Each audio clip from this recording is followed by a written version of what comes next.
The following is a presentation of TV6 Sports.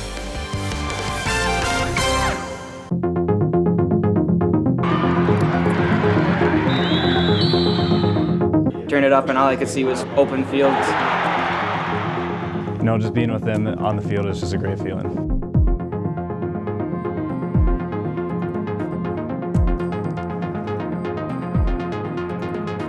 Hello everyone, I'm Mike Ludlum. And I'm Ethan Schmidt. For the next half hour, we're going to focus on Dynasty football. The Ishpeming Hematites, the rock-solid champions in Michigan for Division 7. The Hematites have won a state title 3 of the last 4 years. And going into this year's championship game at Ford Field, they had a point to prove. And a very good opponent in Pewamo, Westphalia. Ishpeming won the coin toss and deferred until the second half. The bad news was the Pirates took the ball and immediately marched downfield. All-State running back Jared Smith came into the game with more than 3,000 yards rushing. He added 18 more on this carry down to the Hematites' 22-yard line. 7 plays later, Pewamo, Westphalia had a 4th and goal from the Ishpeming 1-yard line. Smith had 11 of the Pirates' first 13 carries, so it wasn't a secret who was getting the ball. Luke Cooley knew that as well. He flat out denied Smith the chance to cross the goal line. 7 minutes, 55 seconds, scoreless. But Pewamo had won the battle of field position for now. In communities like Ishpeming, it's easy to see why football players are heroes to the younger students. TV6's Ethan Schmidt has more on what happens during the school day. It's the Monday morning after the Ishpeming Hematites took home their 3rd state title in 4 years. The hallways are still decorated and the lockers still show the names of the state champions. As for the football team, they're back to class as normal. Well, first of all, we're all really sore and tired. We had lack of sleep too from 2 nights. And it feels great, but it still hasn't hit yet. The difference on this Monday is the excitement in the air and a feeling of pride for the state champs. The best thing about this experience with them is that we are able to really highlight the amazing things that go on every day from 8 to 3 in this building. A major reason for all the Hematite pride comes from the fact that whether you are a teacher or a student, the Hematites are one big family. We have our senior football players talk to our younger students here sometimes. And they don't want to go in the room till they're all there. I mean, they're that close. They're all part of their brothers. And we see that in the halls. They're great role models. Players like Luke Cooley and Ozzie Corp spend their school days mentoring younger students. Luke Cooley works with the middle school math class, and while winning a state title is a great accomplishment, Cooley knows being a role model makes a bigger impact. Well, winning a state championship is a good thing, and giving to the community is even a better thing. So when you can help give a kid or give a teacher a helping hand, you should do it just because it's the right thing to do. Ozzie Corp is another player that works with younger students. The Hematites know it's important to help the next generation of Hematites learn and succeed. It's very important to us, just giving back to them because they always support us with our athletics, and we just like to give back to them and help them out as much as we can and just have fun with it too. All right, Ozzie, so we got to see you working in the classrooms with everyone. Tell me how big it is and how important it is for this team to be role models to the next group that's coming up. Coach Olson always teaches us to be role models to the younger kids. I remember when I was a little kid looking up to all the high school players, and I just like to return the favor. So let's go a little bit into the game and talk a little bit about it. I know it's been a few weeks now since you guys have been in the championship game, but how does it feel still being a state champion, still being able to kind of have that and know that you were there and that you've won a state title? It was a great feeling. I know it still hasn't sunk in for a couple of us, but just winning it and just that feeling of going down state and playing in Ford Field is just really amazing. And we like to hang out with each other and watch the game on TV and stuff like that. So let's go a little bit into what you were able to accomplish there. 3 rushing touchdowns in that game. You had the opportunity to really pick up and you score the final touchdown in the first half. In the second half, you come out and you score 2 touchdowns, including the game winner. What was going right for you guys at that time? We just wore them down. Our linemen were getting me great blocks, and I was just trying to wear them down as much as we can. And we opened up great holes, and it just worked out in the end. So the play that everybody's talking about is 4th and 3, 40 seconds, about the 30-yard line, and they throw this pass to the end zone. and just heave it down there. But they threw it to the side where there's a 6'5" safety. What was going through your head when the ball was coming at you? I was just worried about getting over there. I was really tired and was just worried about getting over there. And they were outnumbered us. It was 3-2, and I just remember I got up, and I don't know how I got up either, and I just knocked away from everyone. After you can kind of see it, and after you kind of know that the ball's hit the ground next to you, what were you thinking? It was just a great sigh of relief. And then I just heard our crowd going nuts, and all the players going nuts, and I knew that we had it in the bag right then. But it was just a great feeling. What was the moment like? Obviously, after the game, with Coach Olson and just obviously the embrace and just the feeling. What was the feeling like, getting a chance to kind of be there and be like, Coach, we won a state title for you? We always wanted to win one as a senior group, and just being there with everyone, our families, and just our family, I referred to our team, and just being with them on the field is just a great feeling. One final question for you. If you had to define Ishpeming hematite, what would be your definition? Just tough. Tough. Everyone's tough. Everyone just keeps it going, and no one quits, and I really like that about our team. Thank you, Ozzie, for your time. We appreciate it. Before reaching Ford Field, the Hematites were challenged several times in the regular season and in the playoffs.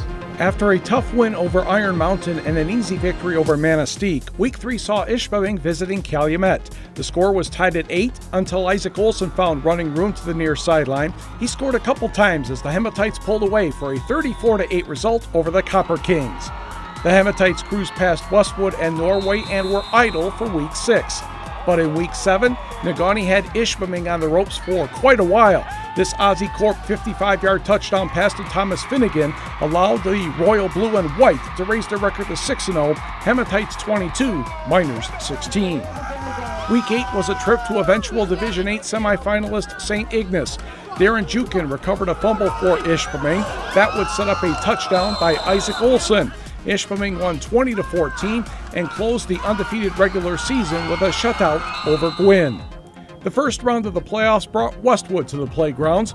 Westwood led 6-0 in the half, but Ishpeming wore down their crosstown rivals in the second half. Halen Carrillo with this TD run, Hematites won 26-6. The district final saw a rematch from Week 1 against Iron Mountain. The Mountaineers once again proved to be a tough out. This Ozzie Corp pass to Nick Clement from 27 yards provided the momentum that led Ishpeming to a 24-14 victory and a regional final contest at home. McBain upset Saginaw Nouvelle in another Division 7 district final by 1 point, but the magic of that win ended as soon as the Ramblers crossed the Mackinac Bridge. Darren Jukin intercepted this McBain pass in his own end zone. Officially, it's 100 yards for the score. Ishpeming sprinted to a 28-0 lead on its way to a 40-2 demolishing of the Ramblers. Ishpeming returned to the semifinals, which meant a short trip to the Superior Dome to face New Lothrop.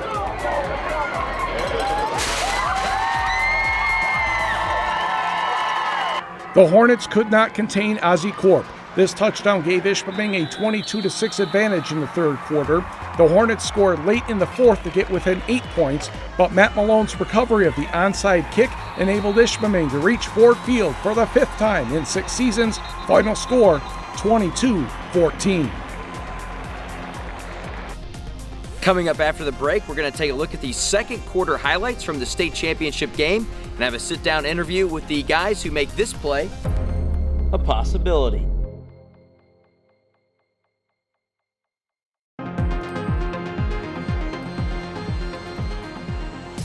First play of the second quarter, the Pirates' Jimmy Lehman hands the ball to Jared Smith. He follows his blockers, and the Ishpeming defense missed several opportunities, 25 yards for the score.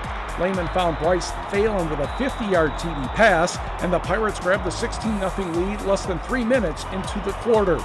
The Hematites offense found its stride. Ozzie Corp hit Nick Clement with a first down pass, then an aerial to Evan Gravadoni for 29 yards, down to the Pirates' 30-yard line, and another first down.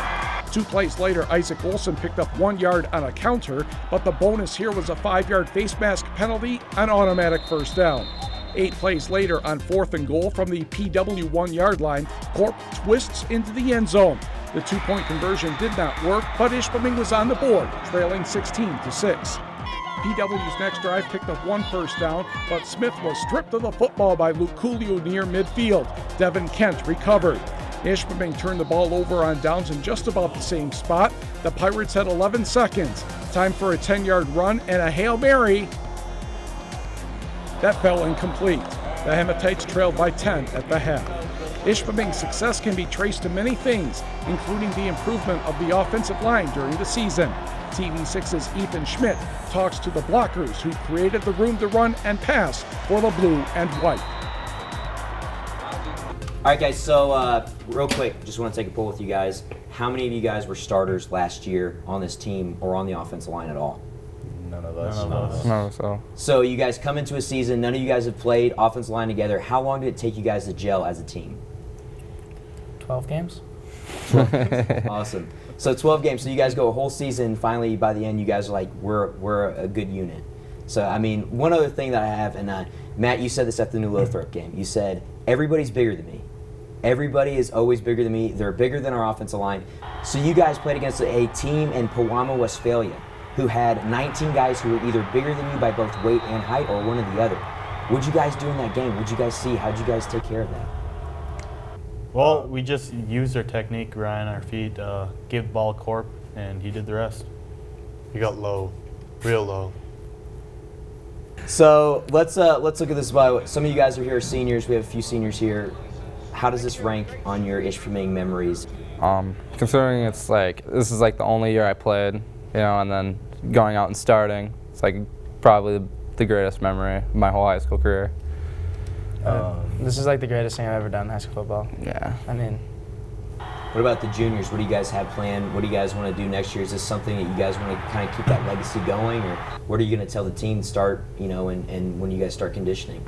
Yeah, we kind of want to carry this over to next year. We got to put in a good off season. That's what worked for us this year, just wearing down teams. So definitely got to be conditioned. We also got to keep up our technique. It seems to help us a lot.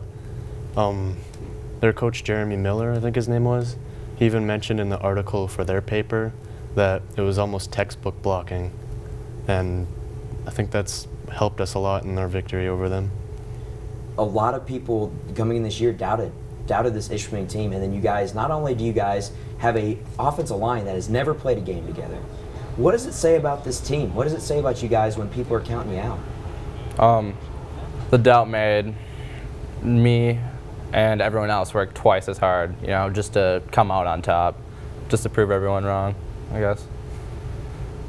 Like when people said we aren't the most intimidating or the strongest Ishpeming team in the past 5 years, it just fueled us more to work harder, and we knew we could, you know, beat those big guys, and we just did.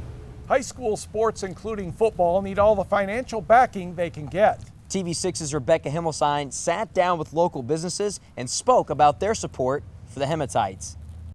Becoming a state champion isn't easy, but luckily the cost is offset by the Ishpeming Booster Club. We had quite a commitment. If they need expenses to go downstate, we try to help fund that. Sometimes there's some kind of equipment, you know. It's a big job, but Dan says there's no shortage of people who want to help out. If it wasn't for the Booster Club, some kids wouldn't get to play. When you have a winning program, everything gets easier. We advertise in their different programs and that stuff. That puts our name out into the whole state of Michigan. Honor Credit Union gave $6,500 to Ishpeming High School this year, some of it used for athletics. We're chartered in the whole state of Michigan, so when Ishpeming goes down and plays at Ford Field, that gets our name out there to different parts of the state of Michigan as they start moving their track from the UP downstate. Our support of these things at the school allow these kids to experience some once-in-a-lifetime situations. That just makes you feel good. And at Dave's Collision Center, almost a quarter of their advertising budget goes towards the Hematites when they're Ford Field bound. Mostly advertising dollars, although I made a heck of a lot of baked goods for the bus ride down. It's honestly some of our best advertising. I've had people come in here and say, we chose you to fix our car because we know how much you give to the schools. It's a great feeling to make sure that everybody has a chance to play. If there's people in need in the community steps up and helps them out all the time. With walls lined with team photos, Congress Pizzas is the place to be after a Hematite game. And aside from contributing contributing to the Booster Club, they donate lots and lots of pizza. I'm honored and I'm actually proud that these kids want to come here and have pizza afterward and enjoy a win. They come in and have a good time. Rebecca Himmelstein, TV6 News, Ishpeming. When we come back, we'll have third quarter highlights of the state championship game against the Pirates, and we'll talk to the big boss of the Ishpeming football program, Jeff Olson.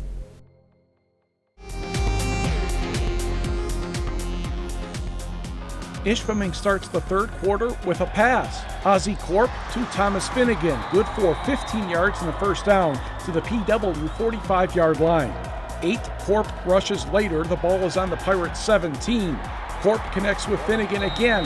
A Corp 4-yard run put the ball on the 4, and Corp heads to his right, finds a lane and dives into the end zone for the touchdown.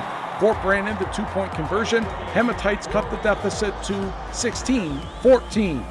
Ishpeming's defense allowed a couple first downs on the next PW possession, but the Pirates were having to work harder to get them. Nick Clement, great tackle here on Jared Smith. Halen Corello, despite being blocked in the back, stops Bryce Thalen for a 1-yard loss.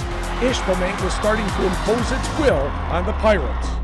Joining me in studio, the head coach of the state champion Ishpeming Hematites, Jeff Olson. Coach, thanks for coming in. Thanks for having me.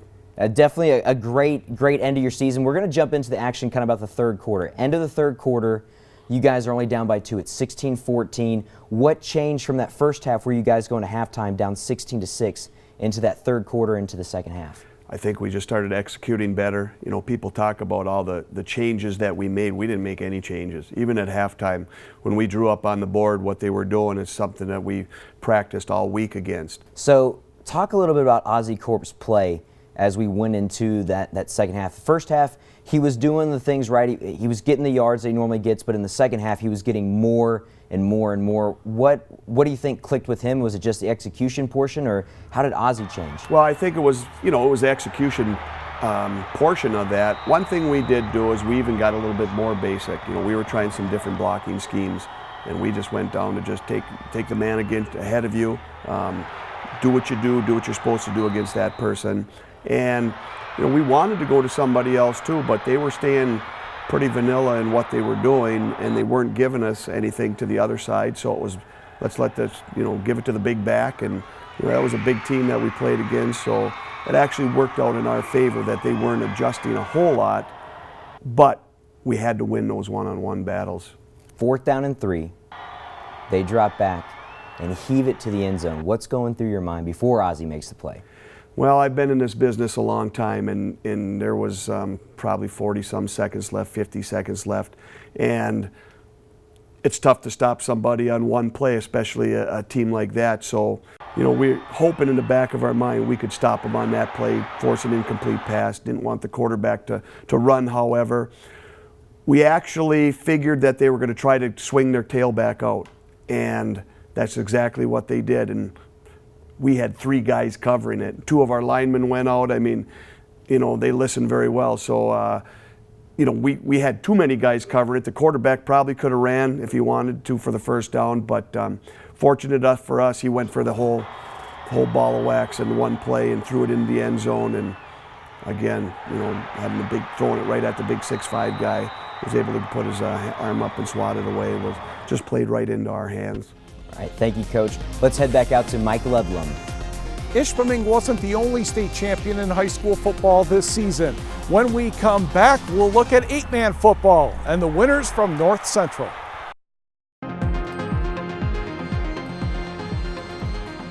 Paloma Westphalia had a great run for a touchdown to start the second quarter. Not the case to start the fourth quarter. Intercepted by Thomas Finnegan at the Ishpeming 22.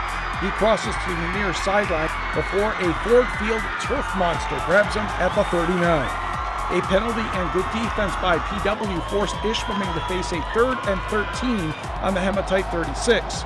No problem. The counter play to Olson works very well. Check out the extra effort to gain 15 yards and a first down inside Pirate territory. 2 Corp rushes picked up another first down. Then he found Luke Cooley with a pass good for 9 yards. The Hematites earned another first down, but after a Pirates timeout, a holding penalty sent the blue and white back to the PW 23-yard line. Corp gained 11 yards on a first down to the Pirates' 12. 4 plays later, Corp reaches the ball over the goal line. Ishpeming has its first lead of the game at 20-16. The drive took 14 plays, 61 yards, and 8 minutes, 3 seconds. 2-point conversion, Corp to the near side. Corp twists and leans for that final yard, 22-16, Ishpeming. But PW drove to the Hematites 32 with less than a minute to go. On 4th and 4, the Pirates gambled on a long pass to the end zone, and Ozzie Corp prevents Logan Hengesbach from making the catch. Ishpeming won its 3rd Division VII state title in 4 years. Ishpeming won the time of possession battle 26 minutes 45 seconds to 21 minutes 15 seconds. The Ishpeming Hematites are state champions again. They had their eye on the prize, and they earned that prize. Determined, disciplined, and dedicated all season long, on and off the field. But they're not the only state champions from the Upper Peninsula. Let's turn to 8-man football. That's right, the North Central JETS Jets. 8-man football gained a new face this season when the North Central Jets joined the Western 8 Conference. However, not many people predicted how dominant the Jets would be. Jason Whiten's moved from receiver to quarterback, and this season, the North Central Jets outscored their opponents 919 to 165.